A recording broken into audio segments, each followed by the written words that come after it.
The customer is using his smartphone as a digital key. If he loses his smartphone, then the service has to be deactivated. To do this, access your Mercedes-Me user account and select your vehicle.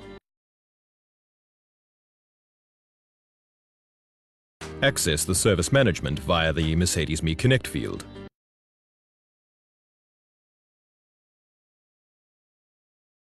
Click and select Comfort to view the active status of the digital key.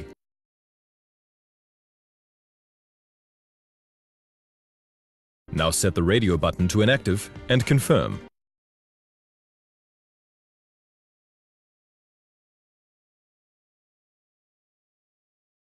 Read the guidelines and agree to the deactivation. This procedure may take several minutes. Refresh the website to check whether the deactivation was successful. In our case, it was.